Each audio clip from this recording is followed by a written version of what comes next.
Have you ever wondered what people are really thinking and feeling? We're going to be discussing everything Patrick King has to say on his book, Read People Like a Book, and what we can learn from this. Reading people starts with a keen observation and curiosity to what they might be thinking, their intentions. You need to start paying attention to their subtle cues and behaviors. Observation is about noticing what most people don't. The first thing you need to do to read people like a book is to look at their body language. What aren't they saying? What does their body have to say? Notice their gestures, their postures, how their facial expression is, and notice where their feet is pointing. The non-verbal cues you can pick up from a person will tell you way more than what will actually come out of their mouth. I urge you to look at the micro expressions on a person's face to really truly understand how they are feeling. You have to give good eye contact and pay close attention to where the other person's eyes might be. Pay attention to the direction, the duration, and how and what they are looking at. It could indicate and tell you so much things about what that person might be thinking in that moment. For example, consistent eye contact shows confidence, trust, and your openness to see and look at that other person.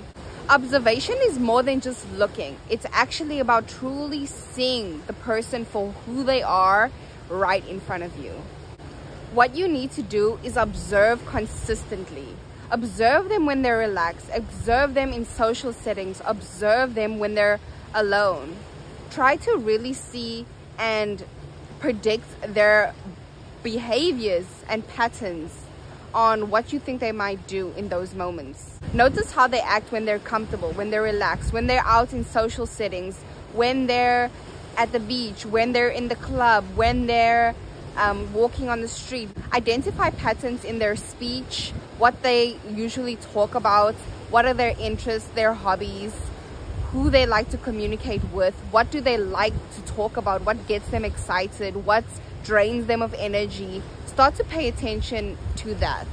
And also start to take notes of the changes. So if a person is usually very calm, very trusting, start to notice when they fidget or when they're avoiding eye contact or when they're just a bit anxious or want to be alone.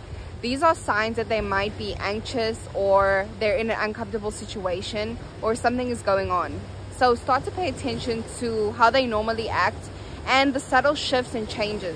Next thing you need to understand is everything works in context, and there's a big situational awareness that you need to have, because you may look at where I am right now and have a completely different idea of what you think this is than what it actually is. So understand that there is a different perception you have when you are an outsider looking in, because you don't really know how things are in reality, and everything is about perception. So it's about you trying to understand why do you think the way that you do.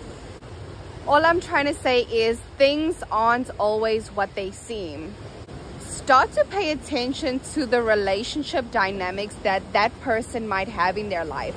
How do they interact with their friends? How do they interact with their parents, with their peers? How do they interact with strangers on the streets? Start to consider how this person moves in social settings, and this will give you a good perspective on who they are. If they're a social butterfly, if they prefer being alone in more quiet spaces, and what they actually like to do and where do they like to spend their time, and this can give you a really good insight of what matters to them.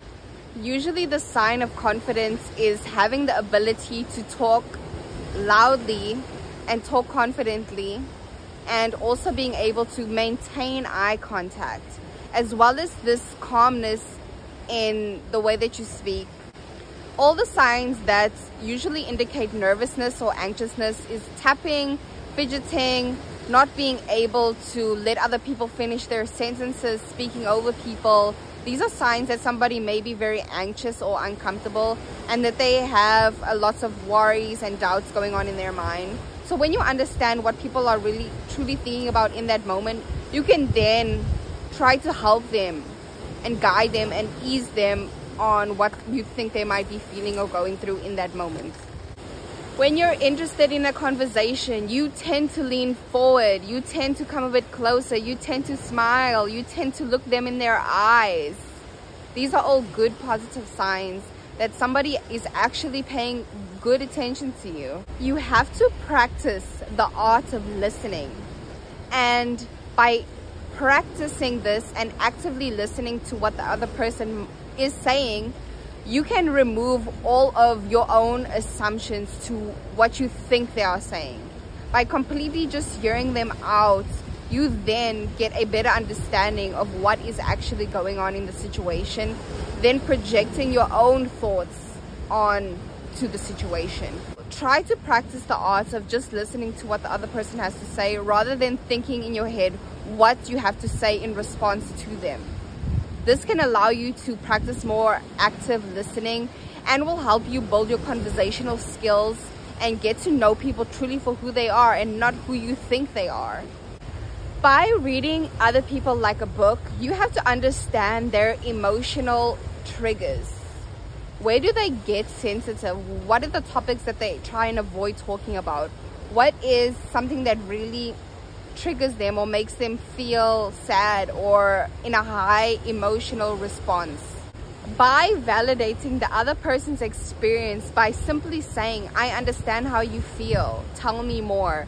This can instantly just build more rapport and respect and honestly trust and create a bond between the two people. You have to build trust. You have to show them a vulnerable side to you, because nobody really trusts somebody who's always doing good 100% of the time, because it's not relatable, it's not vulnerable enough.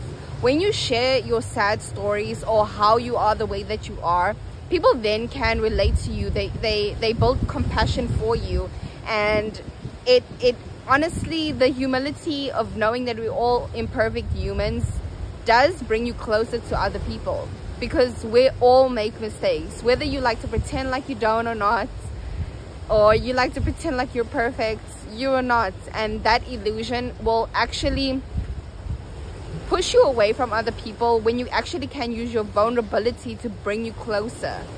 Another tactic to really bond with somebody and build the trust between you is actually to mirror their speech, mirror their body language, mirror the conversation topics they like to talk about.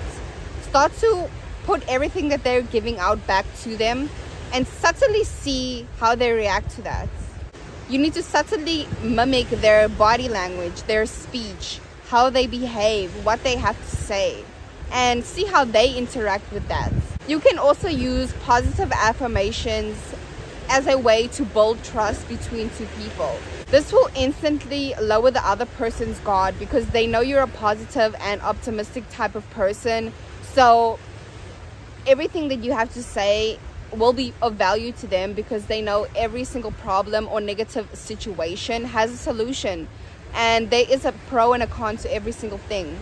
What you need to do in your own personal life is to bridge the gap between what you say you will do and what you actually do in real life.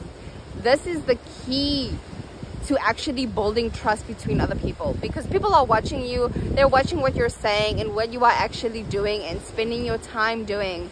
So start to align the person that you want to be by being that person already.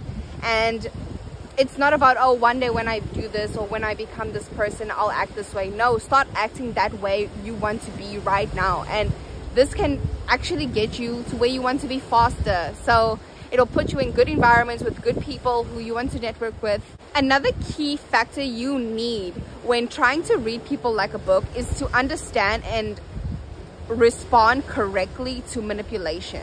So you have to understand when somebody is manipulating you, how they might be manipulating you, and why they would manipulate you in the first place. The signs that you might be manipulated are gaslighting, guilt tripping, just constant negativity, and feeling like you always have to defend yourself for something, or feeling like the other person is always trying to make you look wrong or make you look bad. These are all signs that somebody may try to manipulate you because they want you to look bad. They want you to have a bad image, but that's not true. And I don't want you to always respond to manipulation by being that person. I want you to be better. I want you to rise to the occasion and show them that you are not like them and that you understand what they're doing and it's not going to work on you. The next thing you need to do when reading people like a book is understand paralinguistics. It refers to the tone, the pitch, and the words a person might say. The tone of a person's voice can completely change the meaning of what they might say. It can change every single thing because they might be sarcastic. They might say, wow, you look amazing. Then to say, wow, you look amazing. The speed of how they talk, the tone, and just overall, the feeling they give you will be a clear indication of what might be going on. The important thing to understand who a person truly is to see how they act over time. To see their inconsistencies and their consistencies. Where do they constantly show up in their life?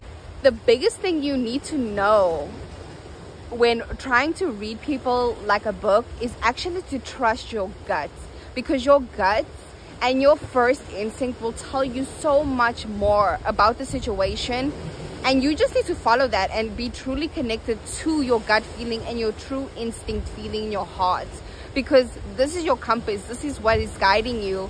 And for me, I think it's just the ultimate intuition and the universe and God and whatever you believe in trying to guide you and help you, your higher self trying to guide you in that moment to think about how this person is, to understand their behavior over time. If their words and their actions align, if you can trust them, if you can open up to them, if you can be vulnerable around them without feeling exposed or without feeling like you have a target on your back, or without feeling like you can't trust them or they will just share everything with everybody else. The most important thing is actually to reflect on past experiences of who this person might be. How does this person usually act in this scenario will be a good indicator of who they might be right now. Everybody has a chance to change and to be a new person in every single moment. And it's a good thing to allow other people to show up differently and to be brand new and to constantly try and change, because everybody changes every day. But there are certain indications of when a person might be just defaulting on what they've done in the past and just be in the cycle of doing the same thing over and over.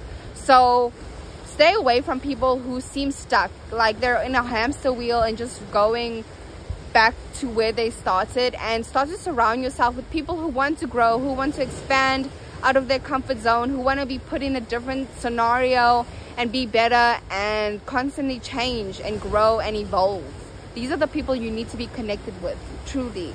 The next thing you need to do is observe the person in social situations and environments.